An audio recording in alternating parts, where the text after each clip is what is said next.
Hello guys, अस्सलाम वालेकुम। कैसे हैं आप लोग? सब ठीक हैं। एक और मालूमाती वीडियो आज आपके साथ मैं शेयर कर रहा हूँ। वो दवाई के हवाले से है, मेडिसिन के हवाले से है। वो है दो तरह के नाम। जब आप किसी मेडिकल स्टोर में जाते हैं या दवाई की फील्ड में जाते हैं तो एक दवा जो ड्रग है, टैबलेट है, सिरप है, उसके दो नाम होते हैं। एक है उसका जेनरिक नेम और दूसरा है उसका brand name. Brand name, company name भी कहा जाता है उसको। ब्रांड नेम का मतलब ये है एक ऐसा नाम जो कोई कंपनी का मालिक वो दवा बनाते वक्त उसके पैकेट के ऊपर बड़ा सा करके लिख दे, वो ब्रांड नेम है।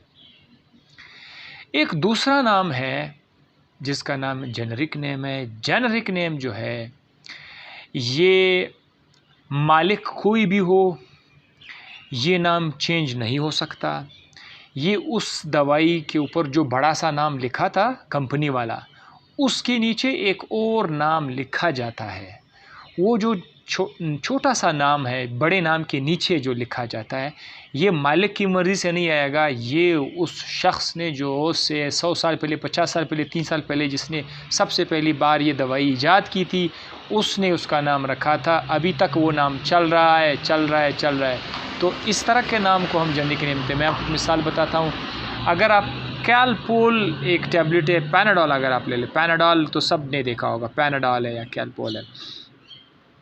उसके पैकेट पर आप देखें ना, अगर कैलपोल लिखा हुआ है तो कैलपोल जो है ये एक उसका ब्रांड नेम है, ठीक है, कंपनी नेम है। नीचे अगर आप देखोगे तो उधर लिखा होगा पैरासीटामोल। पैरासीटामोल तो पैरासीटामोल क्या, ये जेनरिक नेम है। अब दुनिया जहां में आप लोग अगर आप लोग पैनाडोल आप लोग बनाना चाहोगे तो बेशक आप उसको कोई भी नाम रख सकते हैं, वो ब्रांड नेम होगा, लेकिन उसके नीचे आप पैरासीटामोल ज़रूर लिखोगे। तो जो जेनरिक नेम है वो कोई भी मालिक होगा उसको चेंज नहीं कर सकता, तो उसको लिखना पड़ेगा।